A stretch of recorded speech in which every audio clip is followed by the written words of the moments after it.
Everyone can have a seat. How's everyone doing? Have a good evening last night? Perfect. What we're going to do this morning is we're going to take a defense witness out of order, given the scheduling conflicts and those kind of things. So this is not part of the state's case in chief, but it's in fact the defendant's case in chief. Are there any witnesses on behalf of the defense? Yes, Your Honor. First, with the court's permission, because of the Zoom aspect, may I question from over by the witness stand? You may. Remember to look into the cameras. Mine won't be on it, unfortunately. Oh, okay. I see what you're saying. Your Honor, on behalf of Connor Grubb and the defense, we would call Jeffrey Desmulin to testify via Zoom, Your Honor. Mr. Desmulin, can you please, can you raise your right hand? Do you solemnly swear or affirm under penalty of perjury your testimony in this case will be the truth, the whole truth, nothing but the truth? Yes, sir. And you may inquire. Good morning, sir. Could you please state your name and spell your last name for the record? My name is Jeffrey Thor. E-S as in Sam, M-O-U-L-I-N. And sir, do you want me to call you Jeffrey or Doctor? Jeffrey is fine. Okay. Jeffrey, I appreciate you modifying your schedule. So the ladies and gentlemen of the jury know it's about 6:30 your time, correct? Yes, sir. And where are you located in? Vancouver, Canada. Okay. And sir, Jeffrey, could you please tell the ladies and gentlemen of the jury a little bit about yourself and Principal GT Scientific, the company that you work for? Sure. Let me just help you with that by sharing my screen. Can everybody hear that okay? Yes. Yes.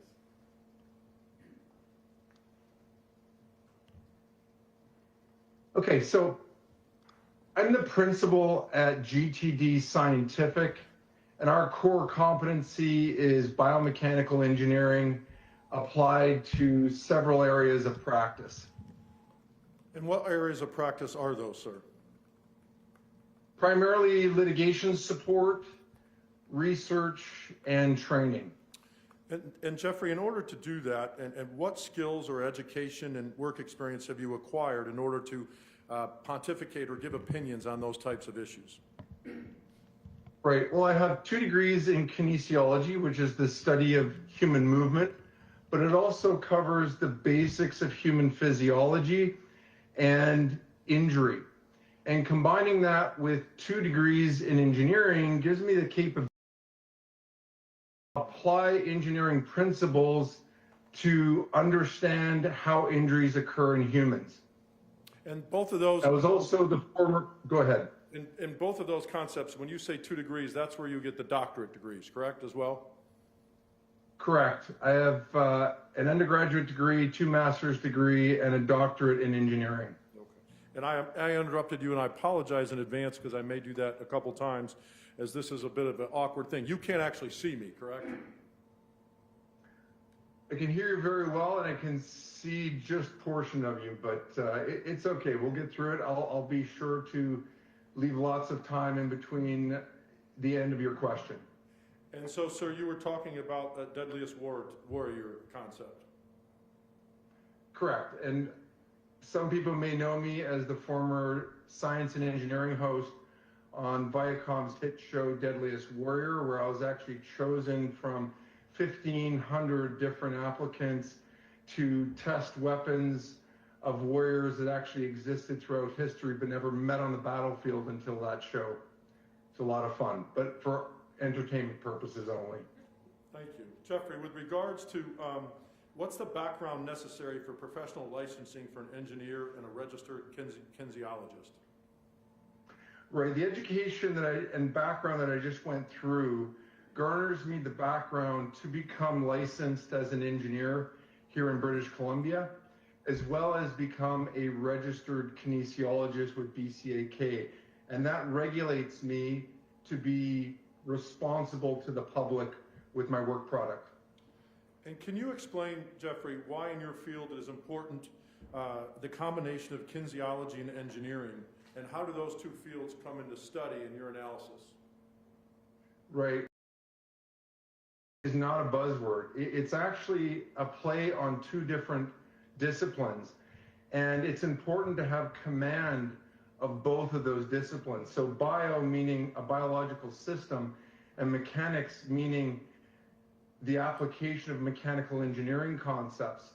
And having a strong root in both of those disciplines allows you to apply those engineering principles to the biological systems. And in this case, we apply it to both timing and injury analysis. Very good. And have you been able to and qualified to give an expert opinions, and if so, or excuse me, opinions with regards to these concepts, and if so, what courts and where? Yes, sir. Various courts across the United States, as well as the Supreme Courts of both British Columbia and Yukon, as well as the King's Court of Alberta. In the areas specifically biomechanical engineering, incident reconstruction, which includes shooting reconstruction, and of course, biomechanical testing. And I see that some of your education was both in Canada and in the United States. If you could elaborate on that. Correct. I have 3 degrees in Canada and 1 from Wayne State University, which is in the state of Michigan. You realize we're in Columbus, Ohio, right, Jeffrey? I do. I apologize. We got in contact with you, correct? Yes, sir. What did we ask you? We gave you some evidence from the prosecutor's file. What did we ask you to look at and determine if you could be helpful in this case? Yes, you did give me numerous discovery statements and body-worn camera. And were you able to come to any conclusions based on your review of the discovery and the cameras and the body-worn cameras and the other videos in this situation? Yes, I was. What are those conclusions, and could you go over them just in generally with the jury? Sure. I'll read them verbatim, and they're on the screen now. And the first conclusion was Connor's ability to move out of the travel path of the vehicle. It would not have been possible for Officer Grubb to react quickly enough after sensing continuous forward movement of the Lexus driven by Miss Young to move out of the travel path of the vehicle before his lower body was contacted by its front bumper. You mentioned a term continuous there. What did you mean by continuous? Why is that important in your analysis? Well, there's no contention that there was an initial lurch of that vehicle and then it came to a stop. And so I'm talking about the second continuous movement as it accelerated away from its parking position. Okay. So that, we'll go over that in more detail for the ladies and gentlemen of the jury, but that was part of your analysis in that first conclusion, correct? Correct. And what about the second conclusion? If you could go over that with the ladies and gentlemen of the jury that you made.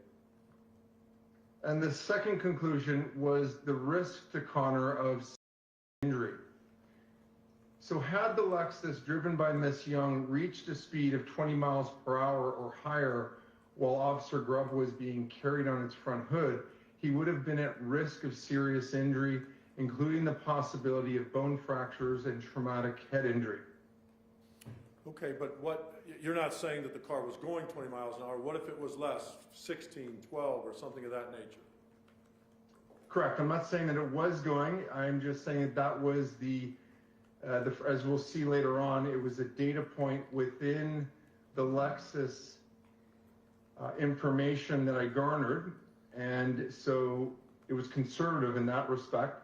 But even at 10 miles per hour, which is approximately 4.4 meters per second, equivalent to a standing fall, may not cause skull fracture, which is easy to visualize, but in many cases would cause traumatic brain injury. And that doesn't even take into account if someone trips or falls backwards, the weight of that vehicle could cause other types of serious physical injuries, correct? If one was caught underneath it. Correct. You mentioned that you've taken the stand and given opinions in both state and federal courts in the United States as well as international courts. How many times do you believe you've done that with these concepts in this type of analysis? Well, it always involves biomechanics, and I'd say approximately a dozen times. Okay. Have you ever worked for the prosecution on an analysis and given an opinion based on your analysis? Yes, sir. Have you worked for defense attorneys as well? Yes, sir. Okay. So you've kind of seen it in both angles, correct? Correct.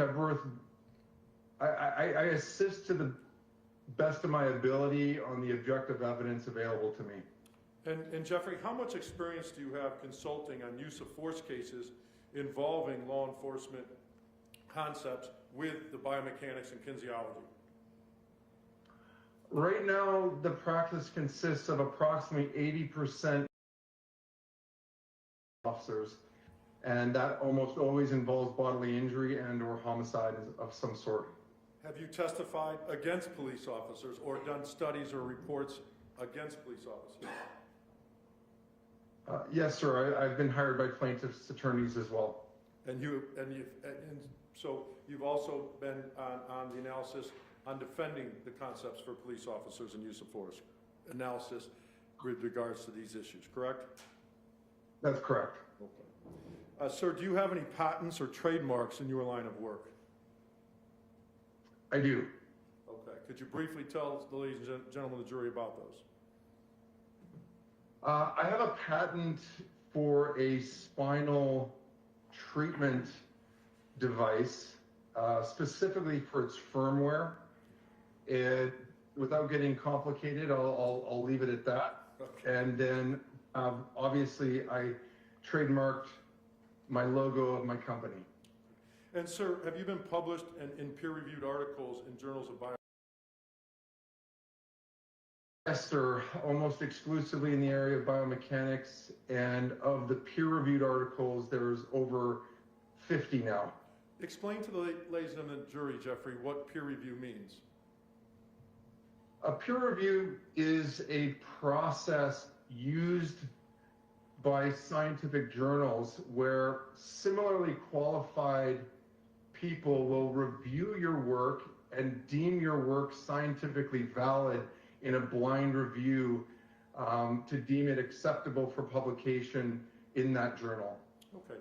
And your conclusions today that we'll go into details about, they're based on a reasonable degree of scientific certainty in biomechanical fields, correct? Correct. And have you spoken at CLEs or seminars or conferences on biomechanics and kinesiology?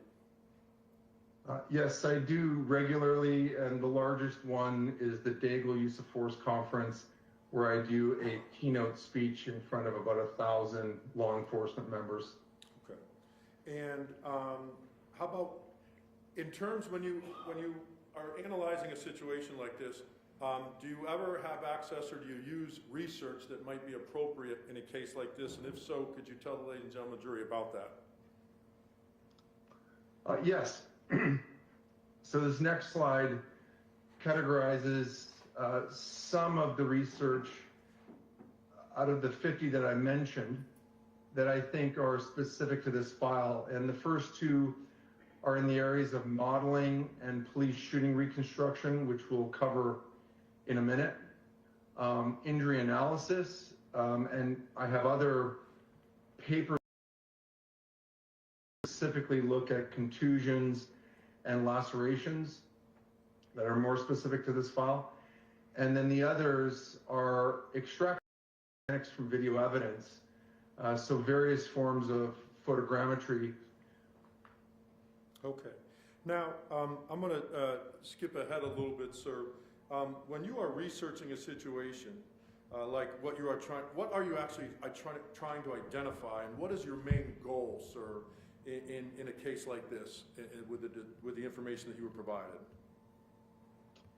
With the information I was provided is a key caveat, but with the information I was provided, I attempted to get the timing of the event so I could understand whether or not the officer would be able to get out of the way in time or not, and also look at a quantitative look at risk of injury.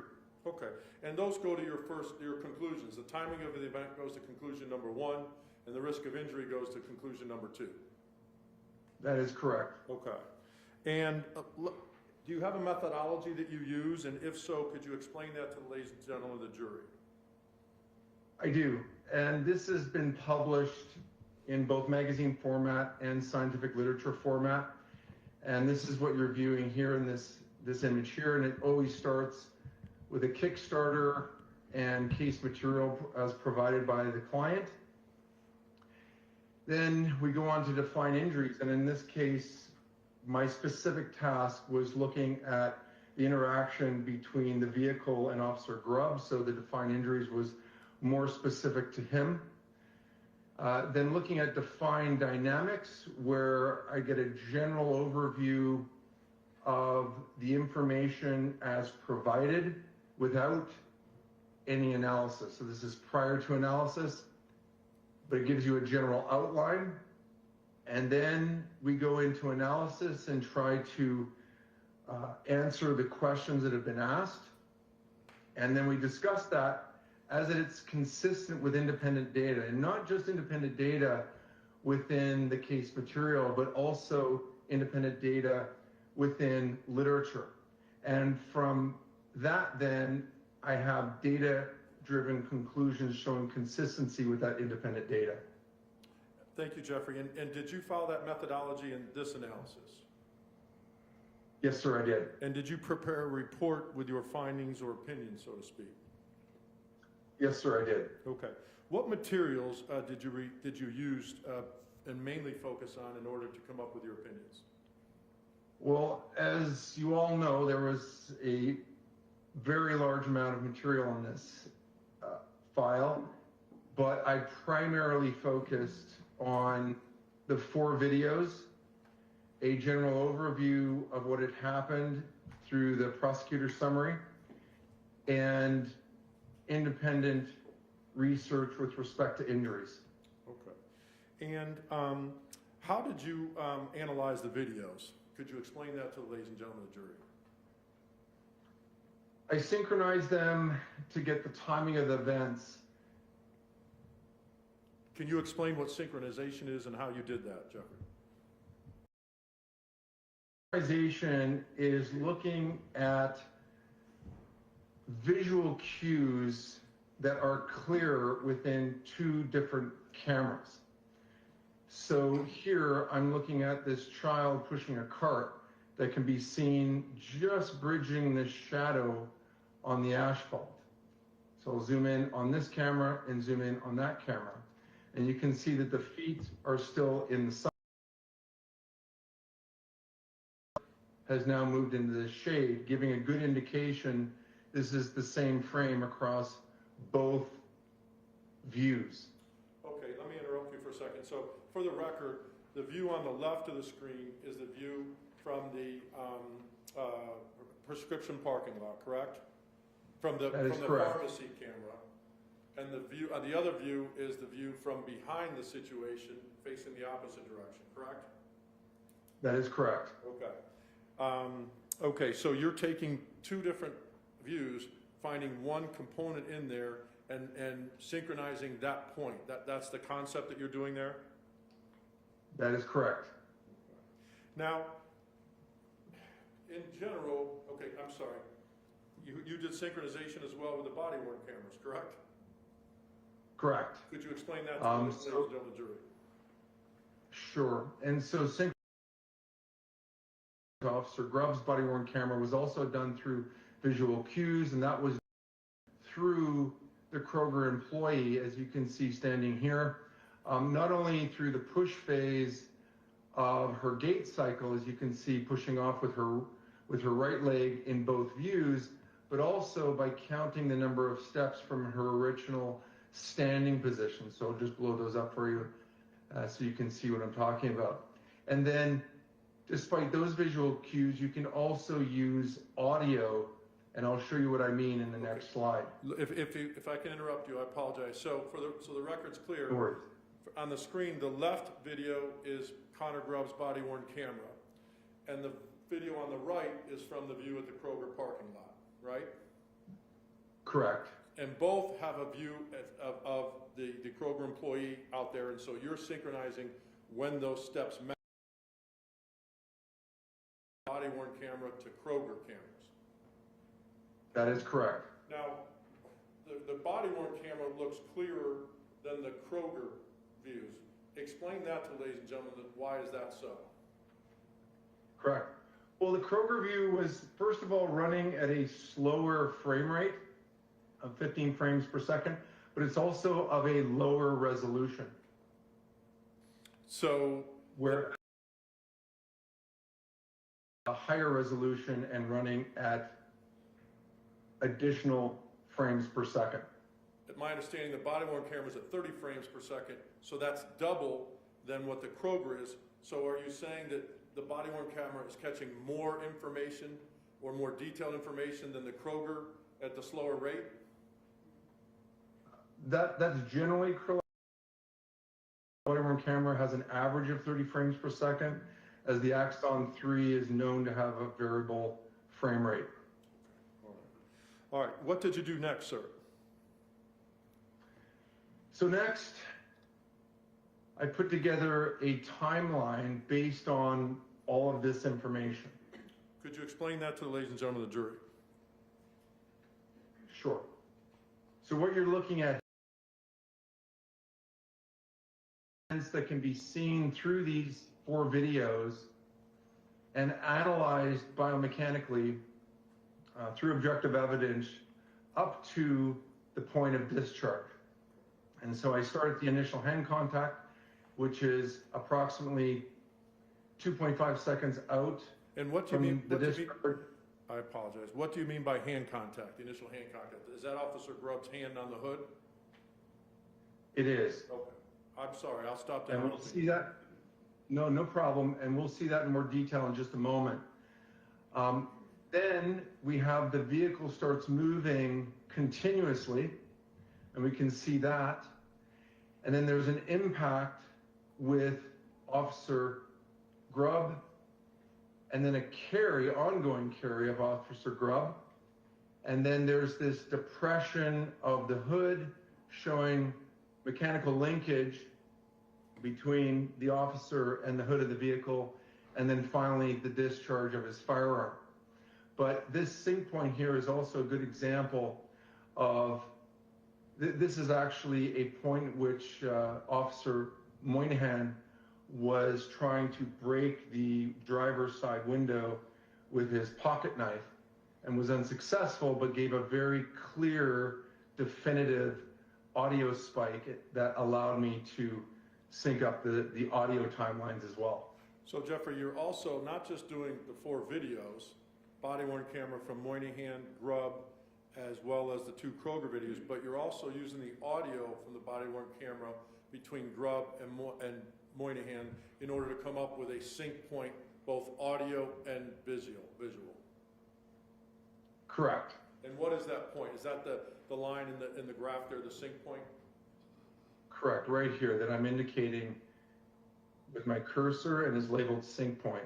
Okay, all right. If you could continue, please. What did you do from there?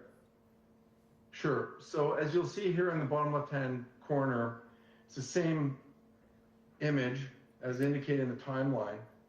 And this is the frame in which I use to verify that hand contact. And this is Officer Moynihan's body-worn camera. This is the point of initial movement of the vehicle.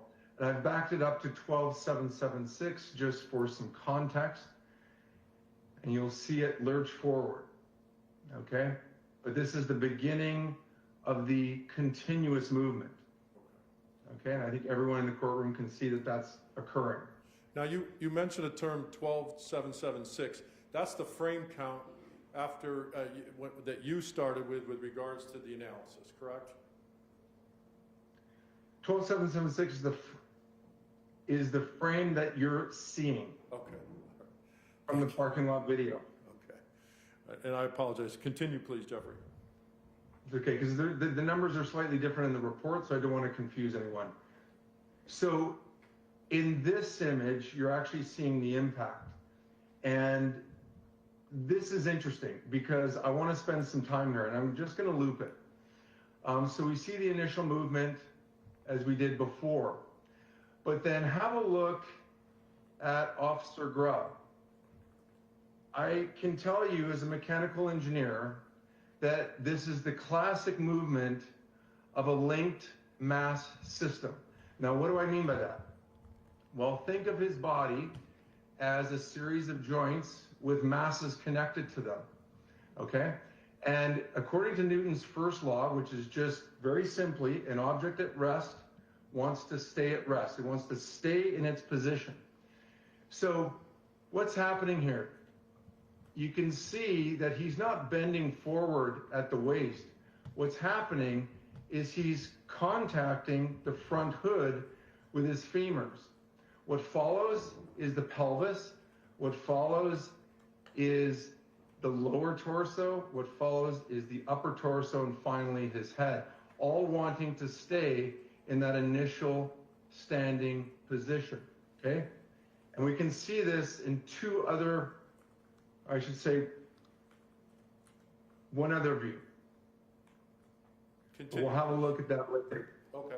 Now, back at that last screen, it indicates, sir, now, so help me understand that, so you're saying that because the body's connected a certain way and there's weight bearing on certain ways, that's how the body responds, because the body doesn't want to be moved, right? The body wants to stay still.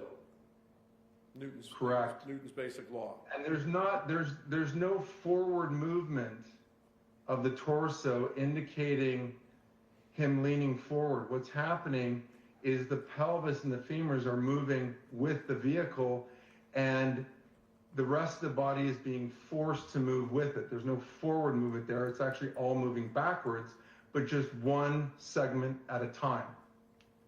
And you're basing that, what you believe you're seeing is on the biomechanics and the kinesiology together, correct? Correct. Now, there's a time that keeps coming up there, 0.47 seconds. What does that mean, Mr. Jeffrey? That's the time to contact, from initial movement to the time of contact. And to be clear, for the record, this is the initial movement of the second time that the car moves. Correct. Okay. The initial continuous movement to contact is 7 frames, which works out to be 0.47 seconds.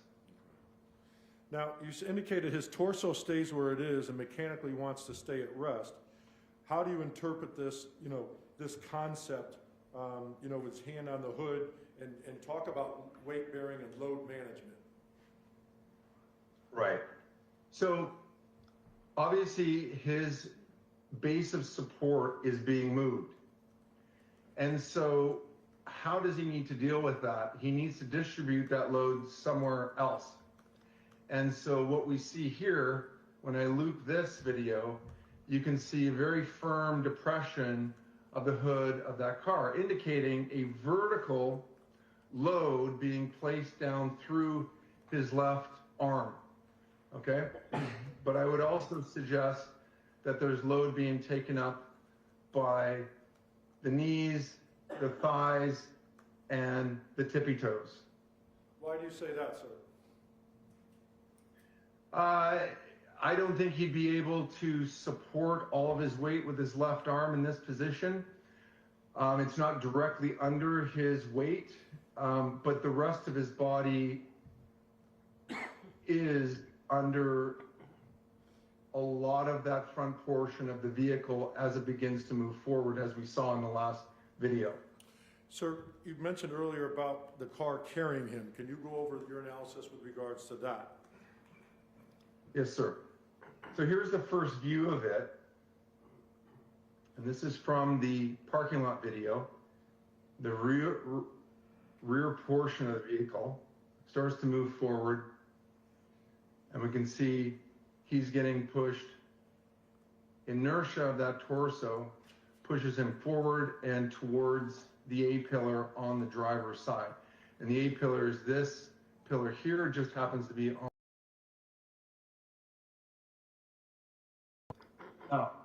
let's have a look at that from this view, where we're now looking at the front of the vehicle, and you can see Officer Grubb's left leg and right leg here. As I play this forward, you can see that there's some movement there, but those are clearly not steps, even though this is a low resolution video. And there's one more place that you can actually see this, and that's in Officer Moynihan's video. And I'll draw your attention to the corner left side of the viewing screen when I play this, and I'll loop it. You can just see his right foot there that seems to be gliding across the asphalt in time with the vehicle, indicating that most of his weight is being taken up by the left hand, his hips, his thighs, his knees, and yes, a portion of it with his tippy toes, and perhaps transferring from his tippy toes back and forth, but certainly not stepping. Sir, if you could go back to the fuzzy one, my technical term, of the view of the carry, I think it was, yes. Now, is in your profession, and so yes, thank you for showing that again.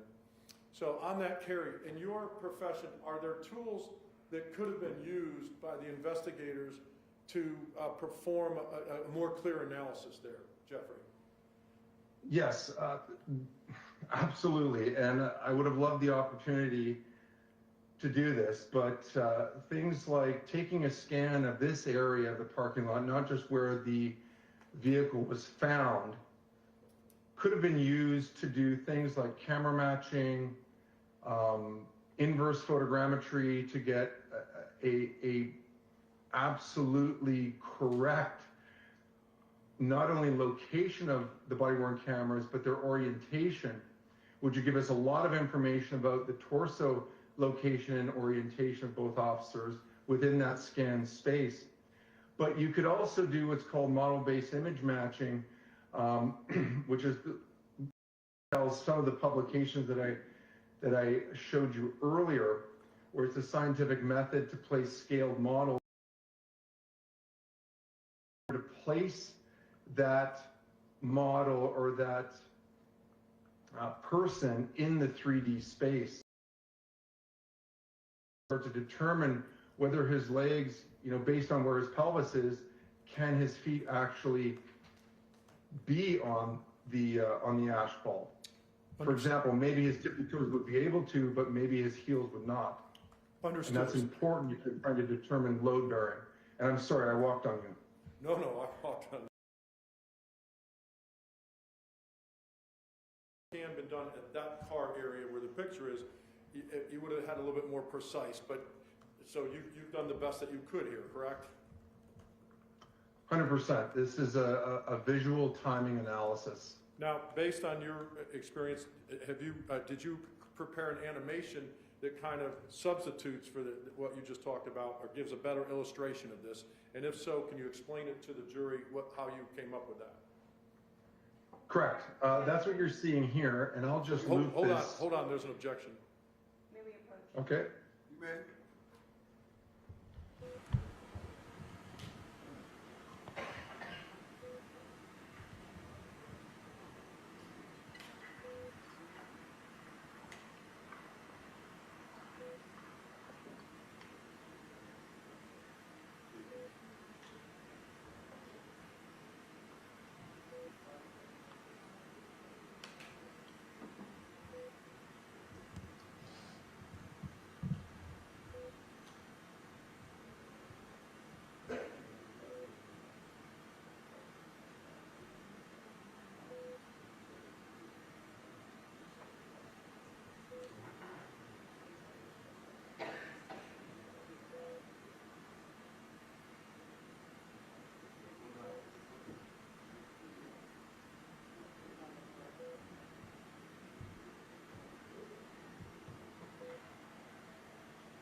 May I proceed, Your Honor? Jeffrey, once again, if you could just give the basics to the ladies and gentlemen of the jury, why you did this and what it illustrates and the calculations that went into it. Sure. As I previously mentioned, I would have preferred to have the opportunity to use photograph. Mr. Mullen, for purposes of the jury, this is merely demonstrative. It will not be admitted into evidence. Okay. I'll explain, and that's what this is doing actually. This is trying to get the concept of the load-bearing concept that I was describing earlier. It just gives you a visual aid to that. So if I run this is not meant to be camera matching or model-based image matching, but I can tell you this is a model of the Lexus, and this is a scaled model of Officer Grubb, which is important for some respects because it shows you the contact between the front of the vehicle and his lower limbs. But this generally gives you, this left-hand side generally gives you the view from the parking lot video, and on this right-hand side gives you a general, sense of what I'm trying to convey of what's happening in the pharmacy walk-up video in front of the vehicle. Thank you, sir. If we'll go on to the next. And you're indicating he didn't have time to move out of the travel path of the vehicle, correct? No, sir. And you can see by this close-up, this is just another look at it, where the contact with his knees, and it's important to understand he's scaled here, and that is a model of the vehicle. It's just another look at it. You can see the depression of the hand that I'm trying to convey there. That there's movement, yes, there's toe touching, but there's no real weight bearing or stepping going on there. Okay. And sir, in regards to he didn't have time to move out, explain the concept of avoidance and how you came up with that aspect. Sure. So avoidance was taken from Patla et al. 1993. And this study is very interesting because what they measured was the weight captured by both feet, or I should say by one foot, standing still. And as you can see, and as you would expect, when they're standing still, 50% of their body weight is located on one of their feet. And then after giving a visual cue, Your Honor, objection. This also was not provided to the state in the report.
May I proceed, Your Honor?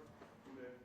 Jeffrey, we're going to go on this, and if you can, narrow it down to why mathematical in this study comes into play as to why Connor Grubb didn't have time to get out of the way of the Lexus using the math as well as the size of the Lexus and the time frame he had to respond of 0.47 seconds. Explain that to ladies and gentlemen of the jury. Sure. Pala et al. 1993 is actually cited on page 31 of my report. This is a figure. This is figure 2 from that publication that's cited there, and using this information, it gives you not only the reaction time of someone who is young, but it also gives you the time for their ability to transfer the weight and actually lift their foot to take a step. So and that's what this reaction time plus weight transfer time is, only the ability to lift up a foot. Okay, and so the times that we're actually looking at are on this side, which is figure 3 of that same paper that I'm citing on page 31 of my report. And obviously you wouldn't want to, take a front step if a car was coming at you, or take a back step. So I used the numbers from the side step, and I used the youth subjects because they are quicker. And so if I add the reaction time, which is roughly 200 milliseconds, and I add the time to transfer the weight and lift the foot, it's about 330 milliseconds. Adding those two together gives me 530 milliseconds. And we saw earlier that from the start of continuous movement of the vehicle to impact was 0.47 seconds. So in other words, there was no time for Connor to get out of the way in that position. So what you're saying is, based on the studies and the math that you've done, a younger person would be able to take some type of step, either sideways or the other way, in 0.53 seconds. That's what those two charts add up to, correct? Correct. Okay. Now, so because 0.47 is less than 0.53, don't go back, sir. Don't go to that one. We'll have another objection. So because of that, sir, 0.53 is greater than 0.47, but 0.53 is to take one step, correct? Correct. And you needed 2 steps to get out of the way. Why do you need 2 steps in this situation to get out of the way? That leads me to the next slide. We're not going to go through that slide because there'll be an objection, but go. May we proceed, Your Honor? Go ahead, Jeffrey. Okay. So what you're seeing here is the model that I created. The Lexus. Do you want to take the slide off? Take the slide off just so we can get. I'll just go back to this one. How wide is the Lexus?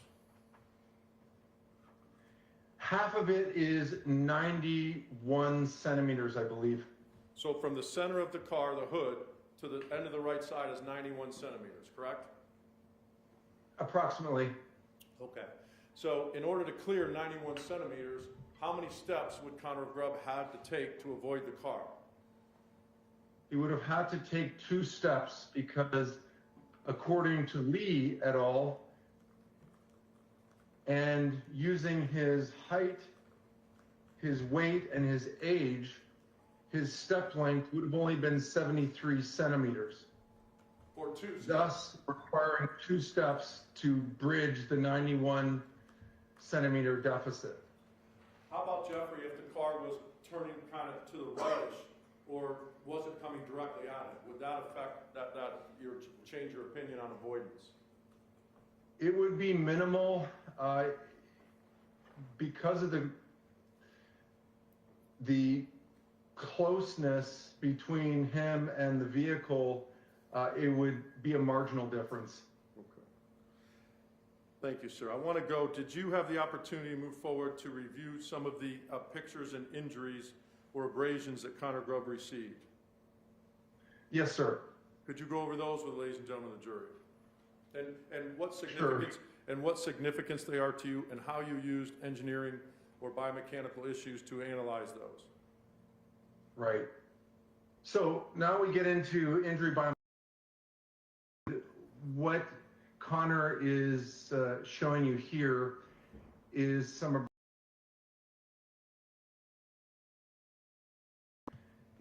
shin and knee area. And so what I'd like to show is that these are consistent with the mechanics, okay, the engineering principles in order to cause these abrasions. Okay, so when you're talking about abrasions, the location is self-evident. And we know that there was a contact between something and his leg at this point. And I showed you earlier that the scale model of the officer and the scale model of the Lexus shows there'd be contact between the lower limbs. And so that is consistent. The direction, we also know, and we saw in the video evidence, that there was tangential motion between Officer Grubb and the front of that vehicle as inertia pushed him towards the A-pillar on the driver's side and eventually off the hood.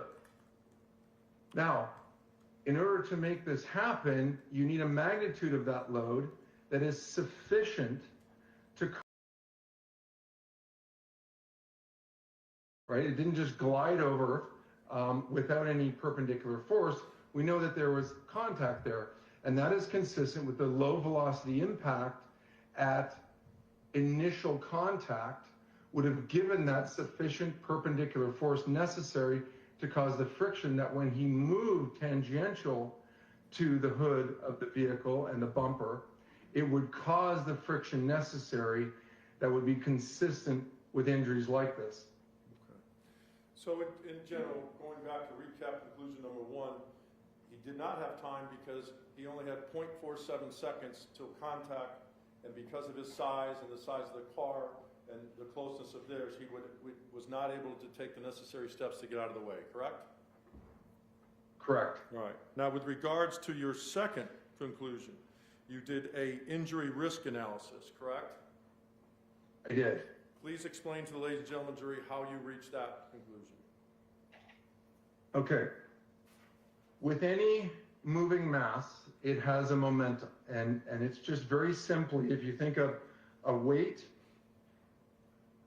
times its velocity, okay, times its speed, that is its momentum, okay? And when that object is stopped, either landing on the ground, butting up against a curb, hitting a wall, hitting a parked car, okay, that momentum has to stop, right?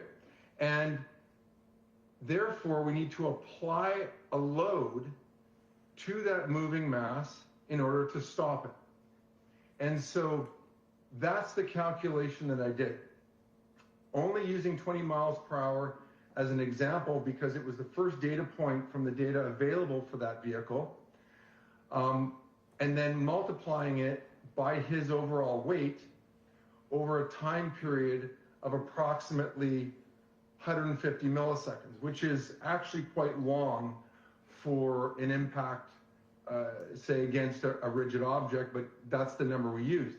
And the average of that load turns out to be 5,813 newtons. Now, don't get caught up too much with the units. That's just over 1,000 pounds, but that's average. On an impact like this, the force profile is shaped like a pyramid. And so the average of that pyramid, or I should say the peak of that pyramid, is typically twice the average, okay? And so that's what you're seeing here, the potential. We don't know how he would have landed, we don't know what he would have impacted, but the potential to have over 9,000 newtons of peak load was present at that speed, okay? And this is not just falling from the hood of the car.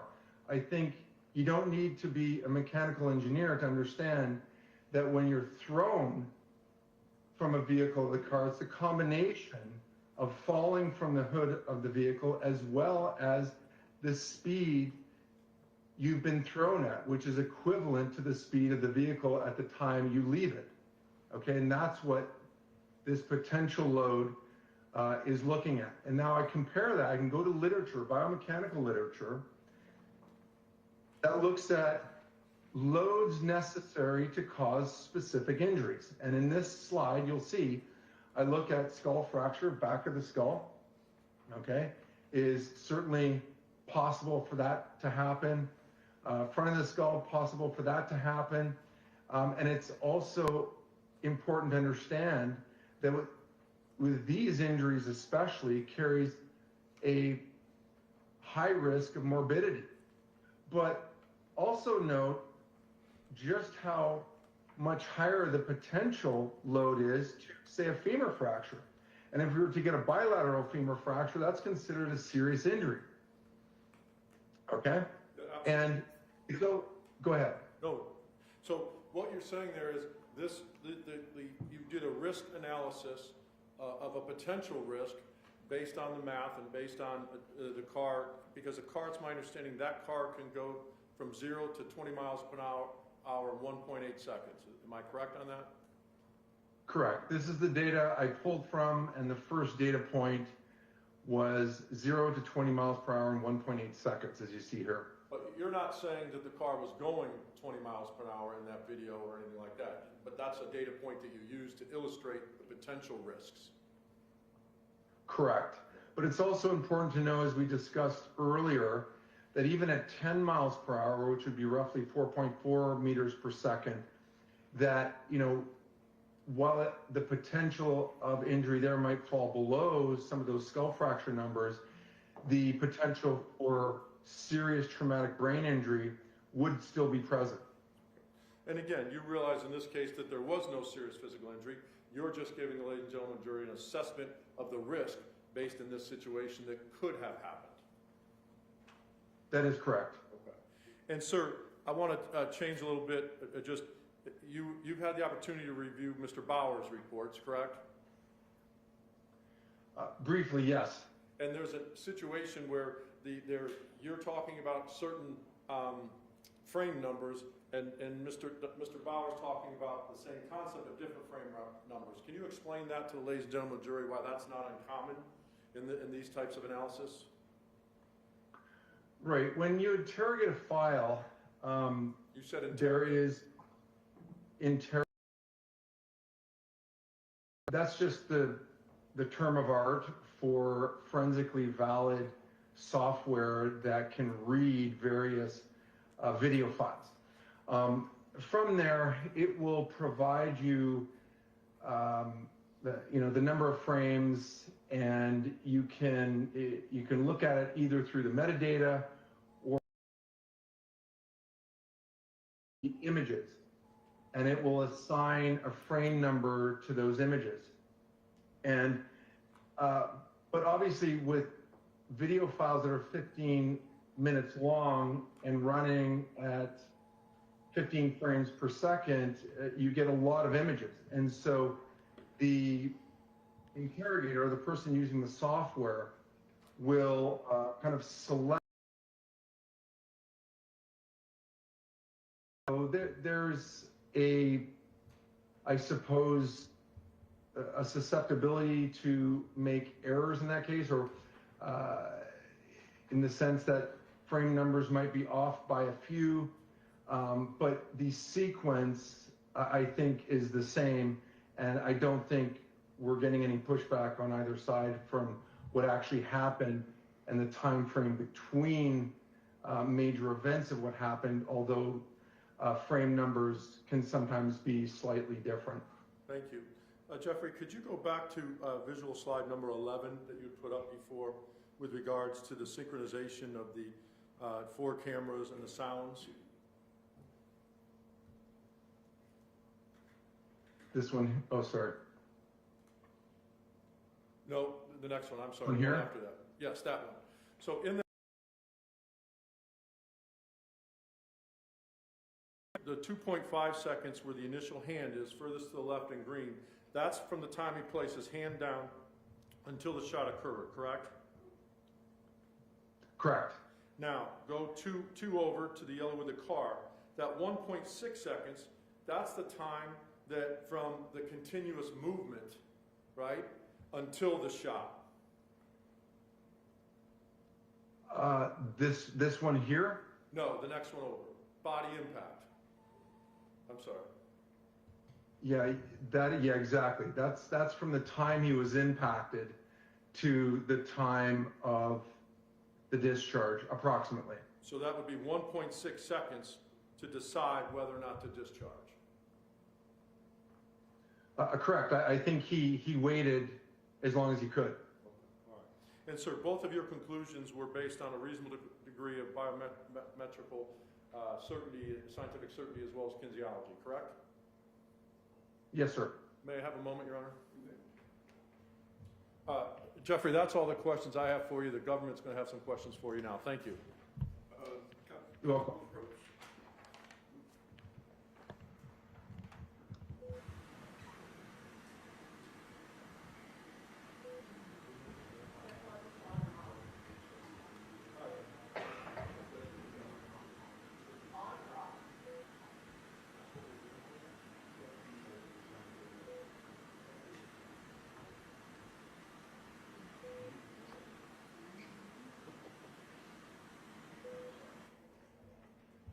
Mr. Desmulin, can you remain on the line? We need to take a 15-minute jury break. Of course. Okay. You can bring down the screen. Ladies and Yeah, just put gentlemen. your name up again, Jeffrey. And then mute it. Yeah, just put your name up. Take down the chart, put your name up, and then we'll mute it. All right, ladies and gentlemen. You should see my name now, correct? No, we still see the chart. There you go. Okay. Do not discuss this case among yourselves. Do not permit anyone to discuss it with you or in your presence. It is your duty not to form or express an opinion on the case until it is finally submitted to you. 15 minutes. All rise.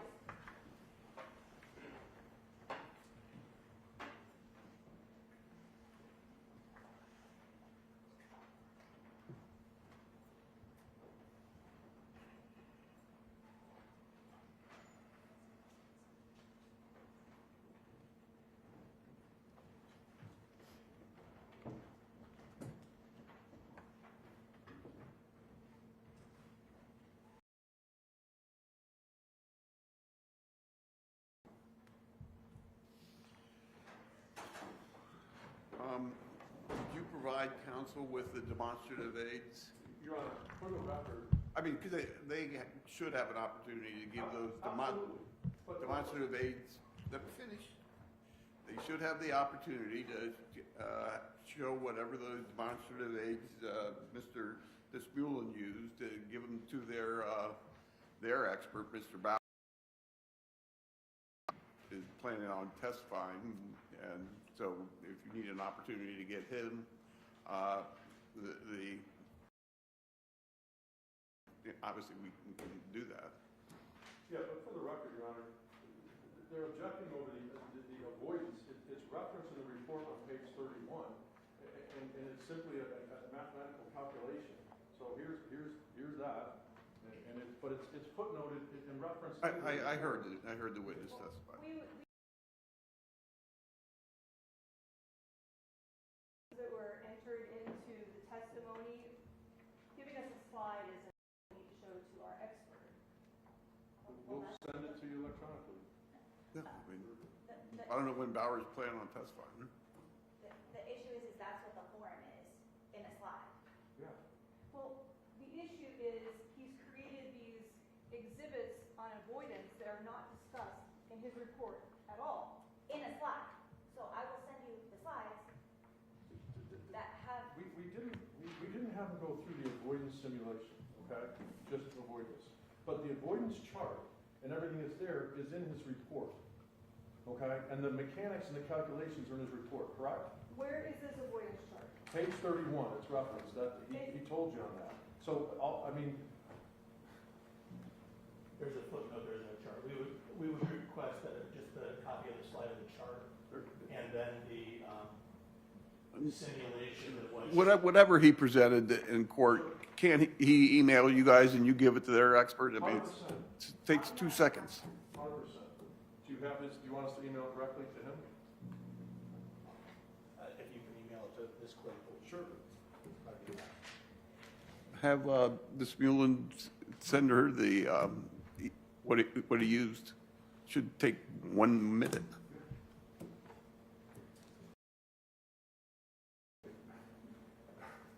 We do have a separation of witnesses, and experts aren't allowed to listen to other witnesses. So that's the issue I'm having here. It's the slides. I mean, if they said they haven't seen the slides, give them the slides. The issue, though, is this is information in addition to the report. Our expert had a chance to look at Ms. Nolan's report, just as he had an opportunity to look at Dr. Bauer's report, and now our expert has not had a chance to look at this new material. Then we'll give them the material. I mean, that's what happens. Thank you, Your Honor. All right.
record, these were demonstrative aids. I do not believe that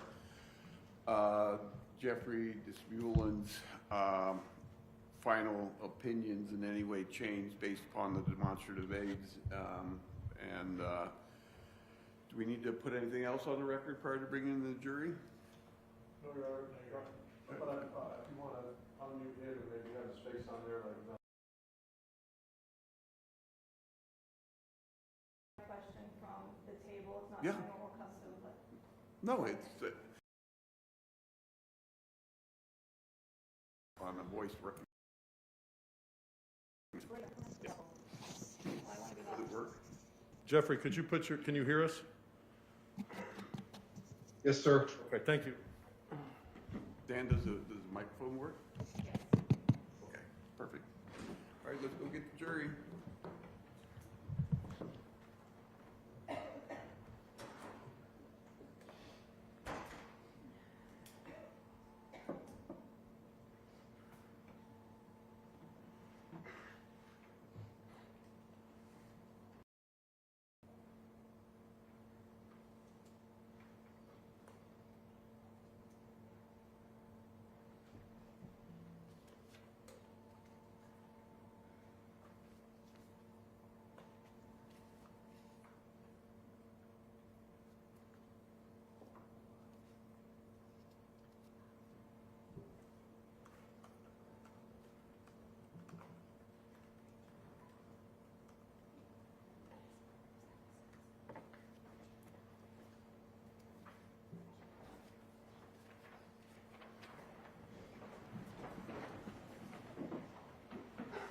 All rise.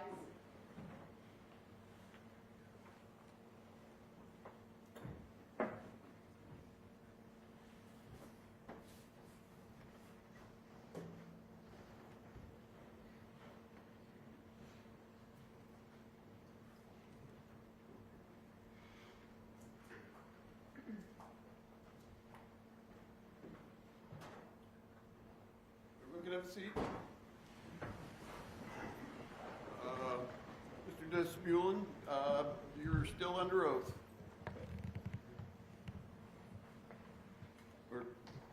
Mr. Desmulin, you're still under oath, okay? Understood, Your Honor. Any cross-examination on behalf of the state? Yes, Your Honor. Sir, my name is Erin Claypool, and I'm one of the prosecutors representing the state of Ohio. I have some questions for you. First, can you pronounce your last name for me? Damelin. Thank you. And you're in Canada right now, sir? Yes, ma'am. And you are from Canada. Have you always lived in Canada? No, ma'am. I California while I was filming on the show, and then in Michigan, sorry to say that word again, but in Michigan while I was going to school there. With respect to your October 8th, 2025 report, can you tell me where in that report is the word avoidance actually show up?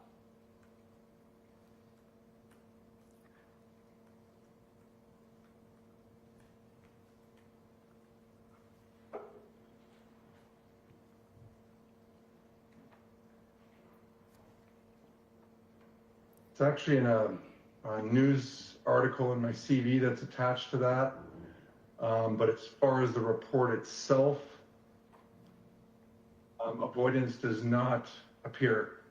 And so in your report that was provided to the defense, who provided then to us, would you agree you did not have any information in the body of a report about this concept called avoidance, which you testified to today? No, if you look at page 31 of my report, looking at analysis, it looks like it's the third sentence down, and I quote, "A study investigating the time required to lift one leg in response to a visual stimulus found that the average time for young adults was approximately 0.53 seconds for a sidestepping." My question was, When did you put the word avoidance in your report? It was a good way to encapsulate that concept when I was making the presentation for direct. And when did you make the slides that you had with this simulation? When were those created? That would have been most of it yesterday or the day. So they were not part of your report that was turned over to the defense on October 8th, 2025. Not on October 8th, no. Let me go back to your background, sir. In your background, I don't see anywhere that you've listed that part of your experience is in crash data retrieval. Would you agree with that? If you're talking about black boxes from like event data recorders from vehicles, I would say that's correct. And would that also include then electronic data retrieval? You don't list any experience in that in your report? I typically don't do that. That's done way before we get involved in any files.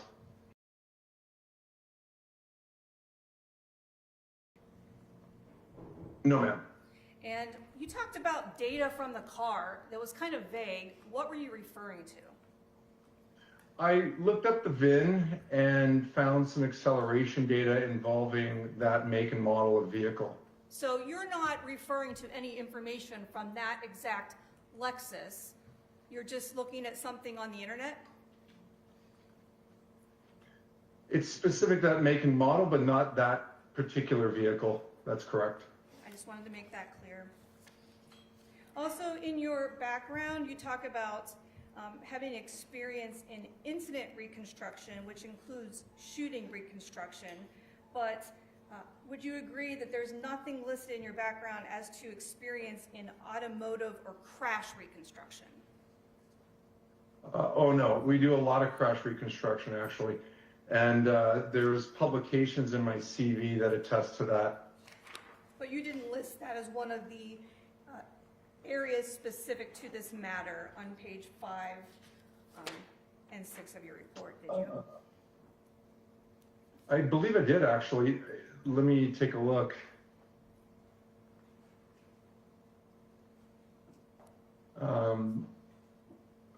First of all, I should point out it is listed in my CV. Second of all, on page 5 and 6, there it is. 1, 2, 3, 4. The 5th publication down on page 5 says combining virtual crash and MADI mode to reconstruct motor vehicle collision dynamics and assess injury risk to occupants, and that was published in the International Journal of Crashworthiness.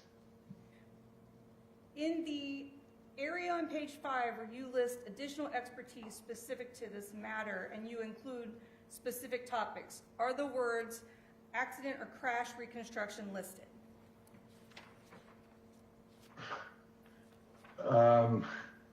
Well, reconstruct motor vehicle collision dynamics is exactly what you're speaking of, ma'am, although it's different words, and it was published in the Journal of Crashworthiness, so I think that qualifies. So you're saying it just shows up in an article that you listed, but not in your specific bulletin? That's a scientific journal, ma'am. I'm asking Not an you- article, it's not a press release, it's not a magazine, it's bulleted list of experience that you thought applied to this case. You did not list crash or accident reconstruction, did you? Again, same answer. It's not a magazine article. This was peer reviewed by other crashworthiness people, deemed valid and useful to the public who perform vehicle collision dynamics. Okay, so you're saying listing the article covered the topic you chose not to put in the bulleted points of your experience specific to this matter on page 5. Can you repeat the question? Are you saying that your answer is you listed it in an article, but would you agree you did not list it specifically in the bulleted points on page 5? as additional expertise specific to this matter include. It's not listed in that bulleted list, is it? Okay, I see what you're saying. It is listed in that scientific article, but not listed in the above bullet points, but is listed in my CV, which is attached to the report.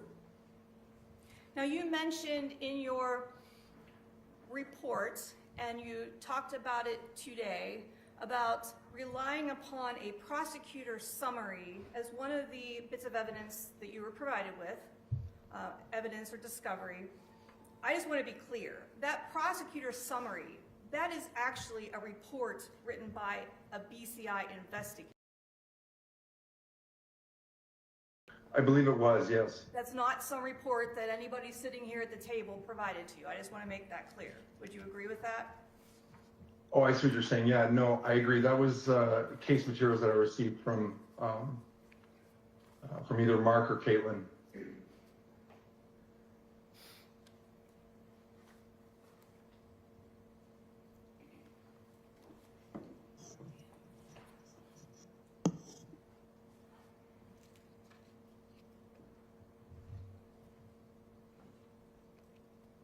Am I going to be able to share my screen?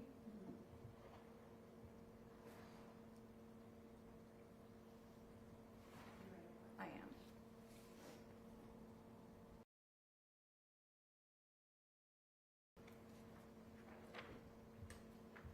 Doctor, can you see the slide on the screen with the 4 pictures?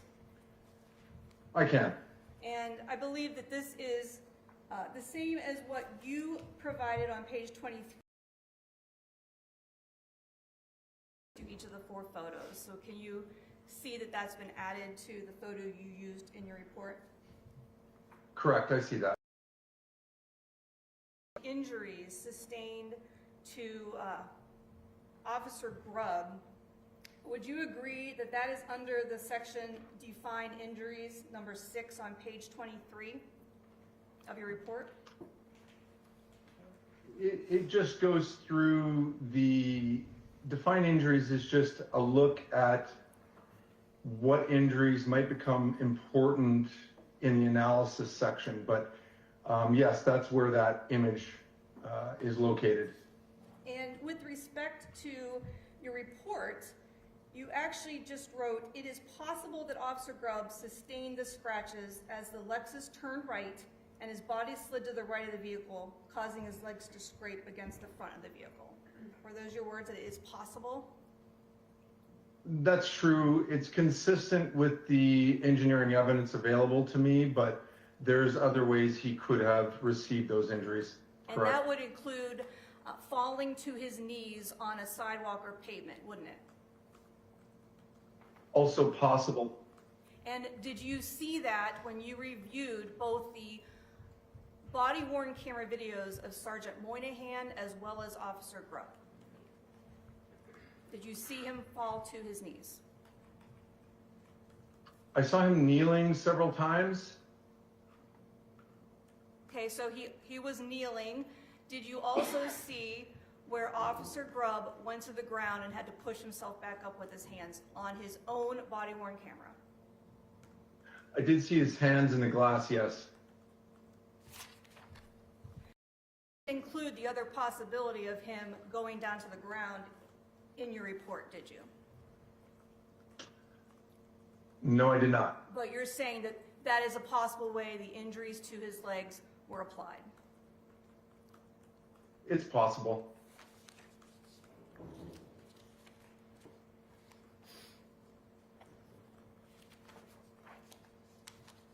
Now, continuing on with the pictures that are before the jury and you, in your report, do you specify what area of the leg these injuries are applied to? They're in the knee and shin area. And so do we see that in your D, State's Exhibit 55? Do we see this? My cursor's not showing up on the screen, but would you agree in your D, State's Exhibit 55, there are injuries to the knee of Connor Grubb displayed in that photograph. Yes, I would agree with that. Over the kneecap and over the tibia And on the shin. from the review of the body-worn camera of both Sergeant Moynihan and Officer Connor Grubb, would you agree that Officer Grubb broke out the driver's window that was glass? Yes, I believe he did. And would you agree then there was glass on the pavement as a result of that action? Yes.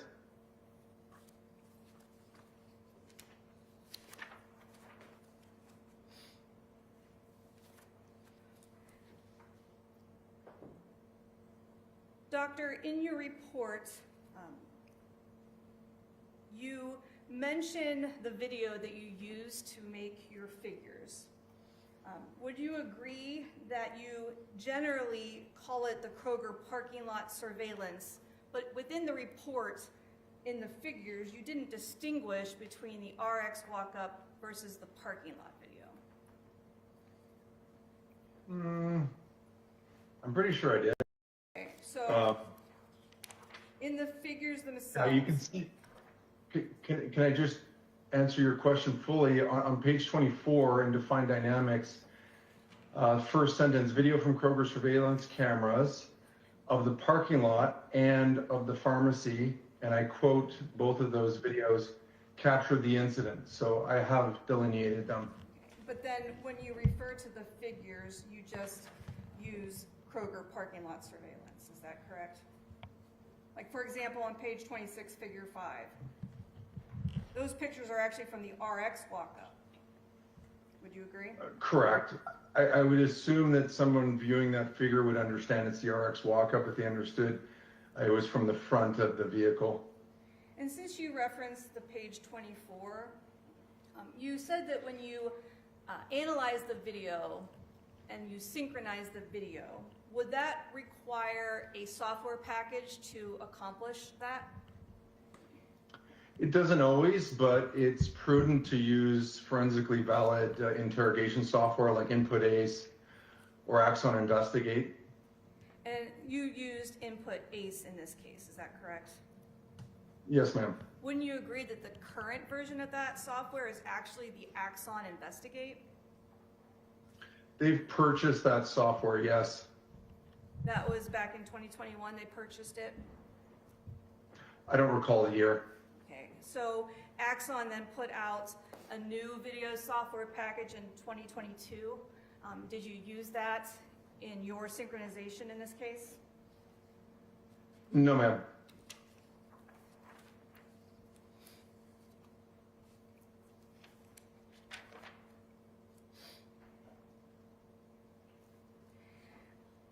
Doctor, on page 25 of your report, you state that Officer Grubb appears to be lifted onto the front hood of the Lexus soon after it begins to move. Would you agree that that wording is subjective? No, because there's a physical depression of the hood, and that means load is going through his hand in a vertical direction, which would tend to lift him mechanically. So I say seen because it would have been nice to do some other measurements here, but I didn't have that ability. But through kinesiology and engineering terms, there's a vertical load there that would act to lift him. So that's what I'm speaking to. That's what I'm referring to. So when you are It's just, saying it's not quantitative. when you were saying that it appears Officer Grubb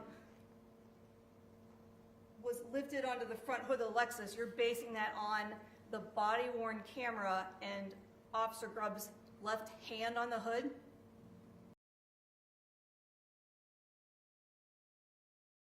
I put together the full picture with the other views of what happened, and then of course the animation to kind of communicate the concept. And that would be the animation you created last night? I didn't create that last night. That was a few days ago, but maybe even last week. But yeah, it was relatively recent. And do you understand that that was not turned over to the state of Ohio? Your Honor, again. I didn't know that. Objection to the question of Overruled. If you can answer. I wasn't aware of what or when things get turned over.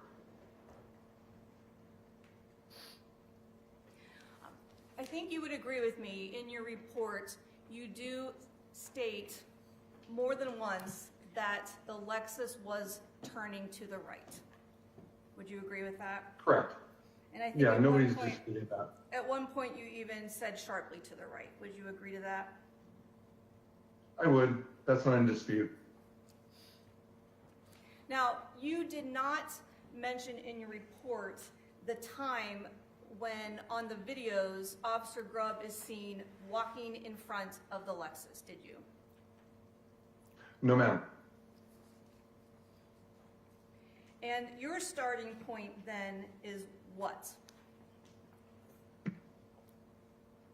The hand, as we saw in figure 3 of my report, it starts with the initial hand contact. Those are the major events that I wanted to capture to the point of discharge.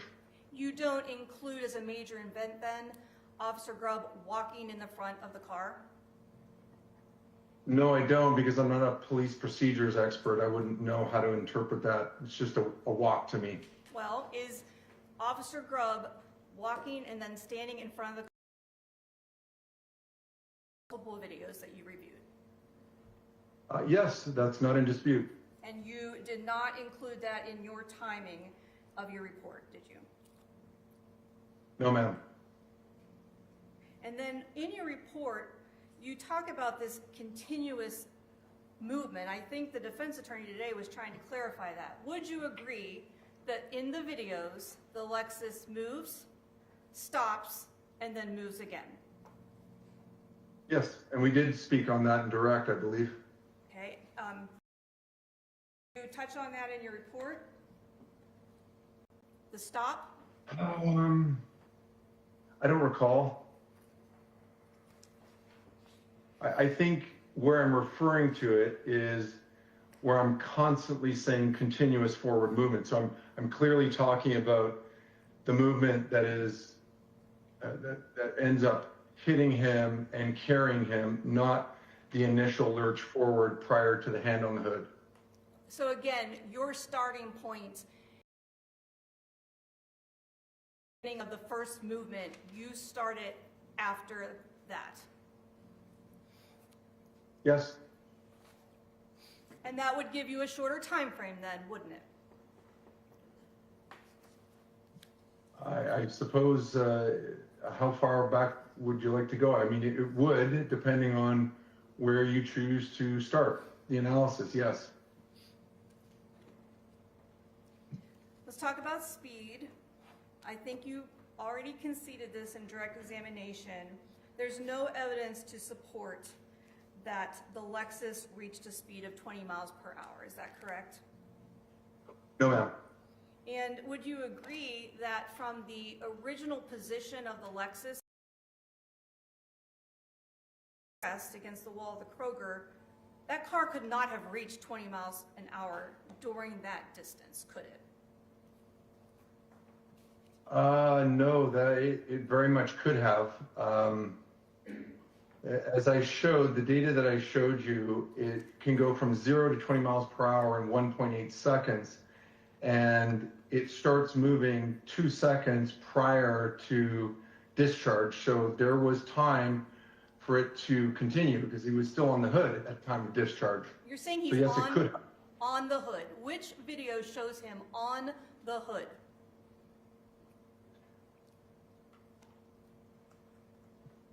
Is his torso I on would the say hood? a combination of all the ones that I showed you during direct that say carry. Is his torso on the hood? It's being supported by his left hand, which is on the hood. So when you say Officer Grubb is on the hood, you mean his left hand. Is that correct? His left hand, which is applying a load that's supporting his upper body, as well as other parts.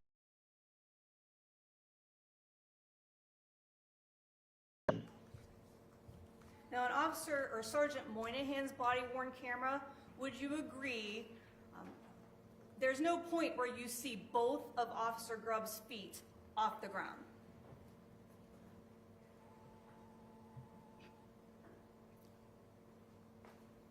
I think the resolution of the pharmacy walk-up video is just too poor to see that, which is why a scan and mall-based image matching of what we do see in the body-worn cameras and in the parking lot camera could detail a lot. Right, I don't know what it would question- show, but I think it could resolute that. My question was You're gonna walk about... over me? Yes, I was talking over you because my question... Your Honor, can he finish his question, Your Honor? Just ask another question and don't talk over a witness. Okay, Your Honor. Doctor, my question was, on Sergeant Moynihan's body-worn camera, can you ever see both of Officer Grubb's feet off the ground? Well, no, because you can only see his right foot at one point. And you're saying then, even in the RX walk-up video, are you saying that's the video that shows both of Officer Grubb's feet off the ground? You're mischaracterizing my testimony. I never said that. Okay, so I'm asking you, can you see on the RX walk-up video both of Officer Grubb's feet off the ground at the same time? And I was explaining to you before you interrupted me before that no, the resolution of that image is so low that you can't see that. You can see some movement of his legs. You see the tippy toes in one hand, and I think this file would have benefited from a scan in that region and model-based image matching, which wasn't done. And like I say, I don't know what that would resolve, but I think it would have been useful.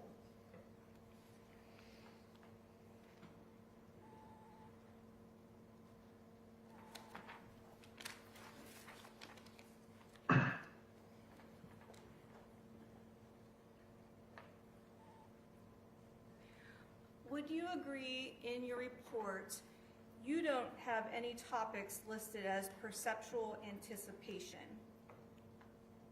I don't know what that is. Okay. And that Inside is, somebody's head, it's not observable. so you have no training in human performance then, is that correct? Human factors, yes. The perceptual anticipation, no. And I would say it's not observable. If it's not observable, it's not something that I pay attention to.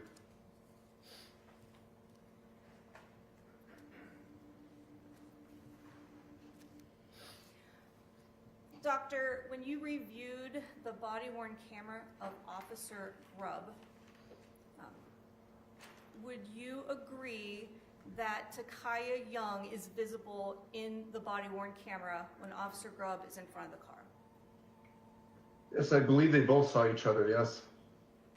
And would you agree that,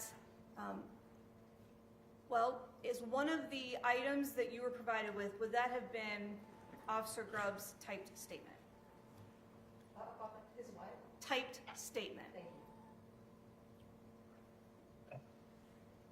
There was an enormous amount of materials. I don't recall exactly, but I do recall a statement that either summarized by him or typed by him, stating that he was lifted off of his feet and could see, I believe he said he could see her, So if that's what you're getting at. well, I also want to know, did in that typed statement, I'm not sure if you remember reviewing it, didn't Officer Grubb say he was essentially aiming for center mass? I believe I recall reading that, yes. And in your review of the Officer Grubb body-worn video, would you agree that in order to aim for center mass, the hands of Takaya Young would have been visible to Officer Grubb? Objection, Your Honor. If he knows, overruled.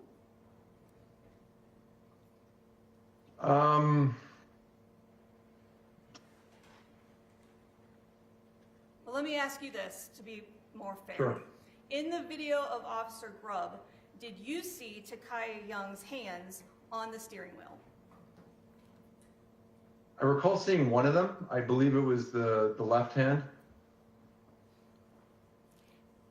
Would you also agree that a hand or hands on the steering wheel would have been in the same view as the center mass of Takaya Young?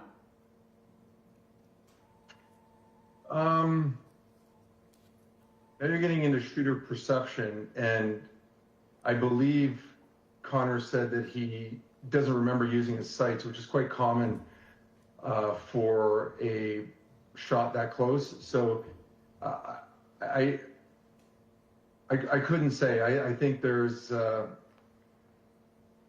lot going on. There's a gun in the way. There's a moving vehicle. There's moving hands. Whether or not he saw them or not, I don't know. Okay, but the placement of Takaya Young, her body, and her hands, that is captured on Officer Grubb's body-worn camera. Would you agree with that? I recall seeing one of the hands, yes. And is it your testimony that Connor Grubb wasn't actually taking steps to match the car's speed and direction? No, I don't believe that to be true.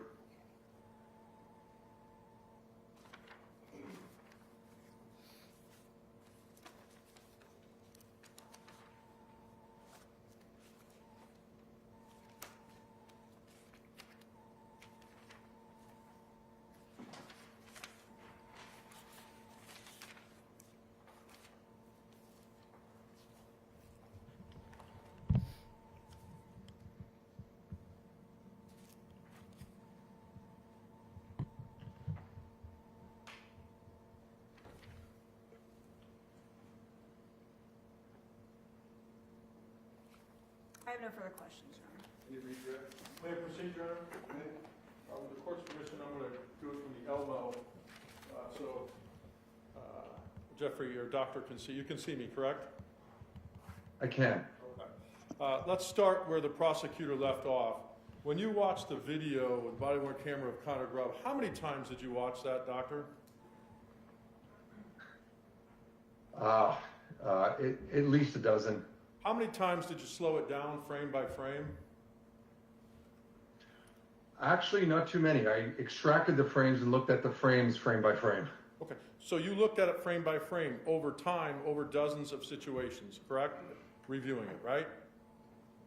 In the analysis, correct. And you were able to observe things based on those dozens of times looking at it. Connor didn't have that opportunity to look at it a dozen times, did he? No, sir. Connor didn't have the opportunity to go frame by frame, did he? No, sir. And you have no idea what Connor saw in that situation other than the report he wrote, correct? Correct. And in fact, you don't even interpret what someone's potential intent might be because that's not, you can't observe someone's intent, correct? I would agree. Do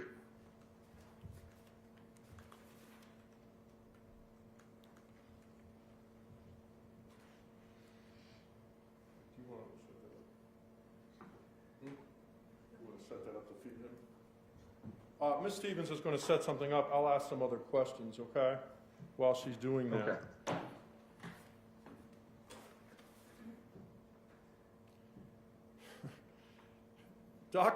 Doctor, does it change your opinion that you used a 2021 technology versus 2022 technology in any way, shape, or form of what you observed based on your expertise and your two conclusions? No, sir. I have taken many courses using Input ACE. It was a forensically valid tool back then, and so it's a forensically valid tool now. It just happens to have some updated features, I would presume. Doctor, in terms of why was it so important for you to start your analysis with continuous movement? Explain to the ladies and gentlemen of the jury again what that means and why you chose that aspect. Because that would have been the point at which contact occurred. It's conceivable that if someone lurches a car forward and then stops it, that they're going to remain stopped if there's a human in front. Thank you. Let's do a little wordplay now. Wordplay here, okay? Okay. Conclusion number one was you indicated that he didn't have time to get out of the way. Does get out of the way also mean sidestepping? Yes, sir. Does get out of the way mean avoidance? Yes, sir. Does anything in your report or your scientific conclusions have any bearing on the term avoidance versus getting out of the way and things like that? Correct? Correct. In your world, is a crash reconstructionist the same as a vehicle reconstructionist and the dynamics of it? Yes, sir. Do they mean the same thing? Yes, sir. How dare you not use the words that the prosecutor used? Are you aware of that, sir? Are you required to use the words the prosecutor uses? I'm not. You're the expert in this field, not us, correct? I'd like to think so, with 15 years of experience in education. The prosecutor indicated you didn't put all the unlimited possibilities with regards to those injuries on the shins, right? Right. It was consistent with what I was analyzing, and I did use the word possible. If you take it in a vacuum and you say, hey, how can these be caused in and of itself? There could be possibilities of different things, correct? Of course. If you add to it the video of him being hit by the car that's on there, as well as his statement that he got hit by the car, do you use your common sense to say, yeah, that's what happened, right? It's consistent with that information, yes. And consistency in your analysis and engineering and your expertise is corroboration, correct? It is. Cooperation and consistency is not a coincidence, correct, doctor?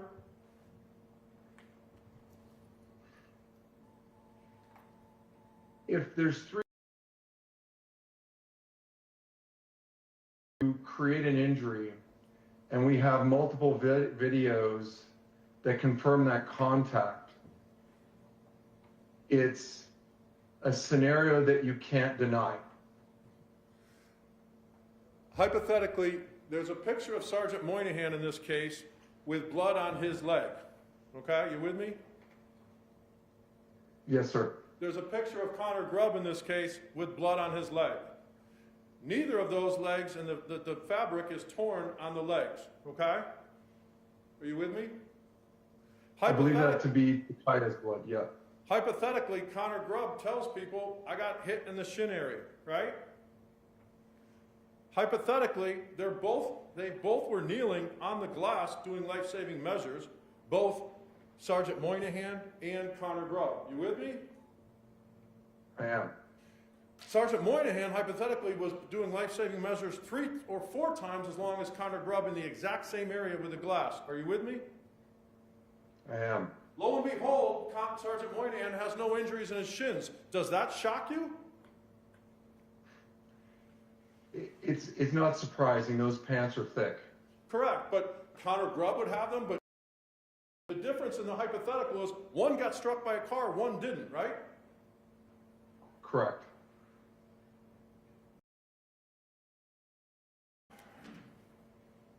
You have the first and the second one, yeah. That one and the next one. I'm sorry? I can't hear you.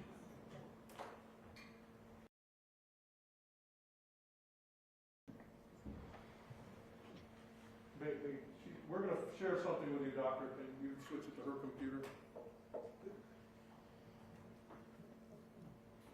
All right. The prosecutor asked you about Sergeant Moynihan's body-worn camera, right?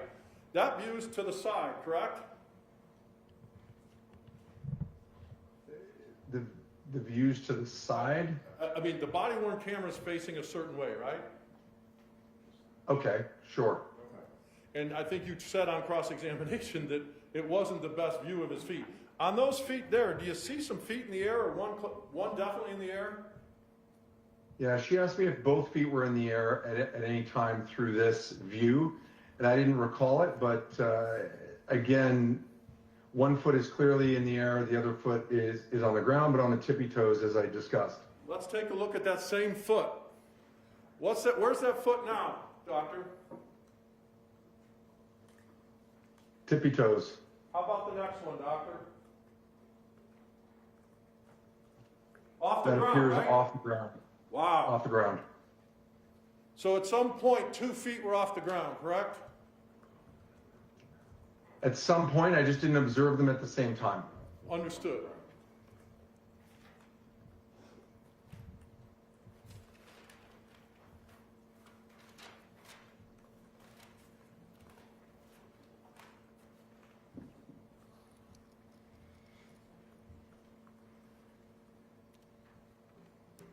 Now, you don't comment on the time that the person walked in front of the vehicle and stood there because it doesn't enter into your analysis, correct? It's not biomechanically what I was asked to determine. And again, for the ladies and gentlemen of the jury, would you go over both of your conclusions based on your experience, what you were asked to do, your educational background, and your expertise? Sure.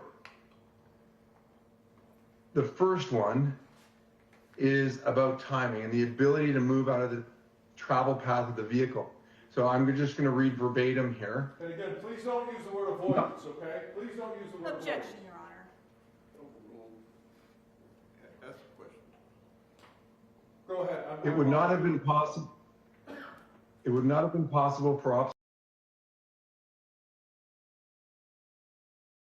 movement of the Lexus driven by Miss Young to move out of the travel path of the vehicle before his lower body was contacted by its front bumper. So from prior to the bumper contacting him, there was 0.47 seconds, correct? Correct. And the studies show that a young person can take a step in 0.53 seconds, correct? Correct. A And single half- step. And half the width of the Lexus was 91, correct? Correct. And so in order to get past 91, you got to take at least 2 different steps based on his side and weight, correct?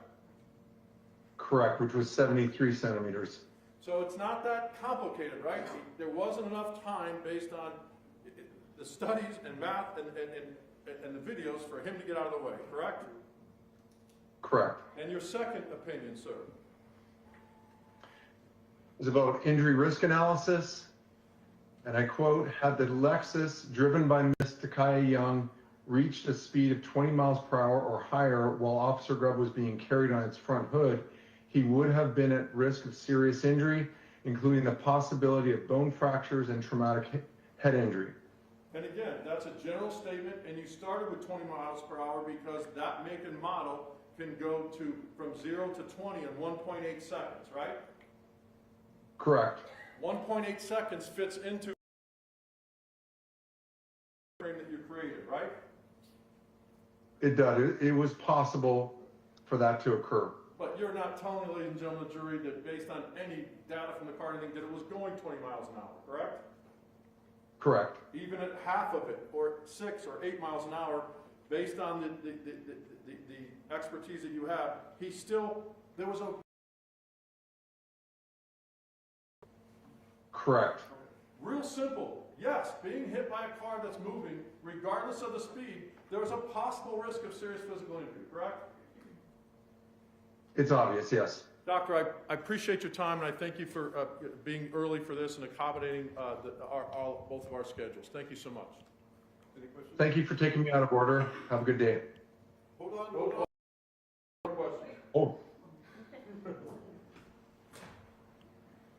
I have no further questions. All right, now you can go. Thank you. thank you. One approach.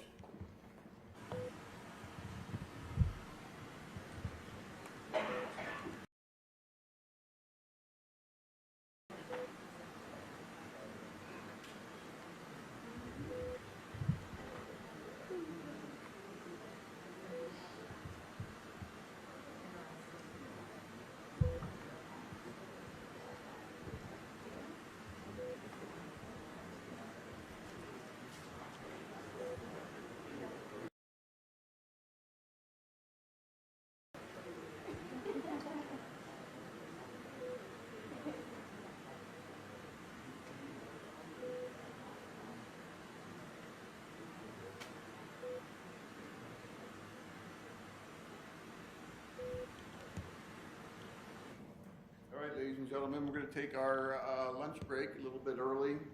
Do not discuss this case among yourselves. Do not permit anyone to discuss it with you in your presence. It is your duty not to form or express an opinion on the case until it is finally submitted to you.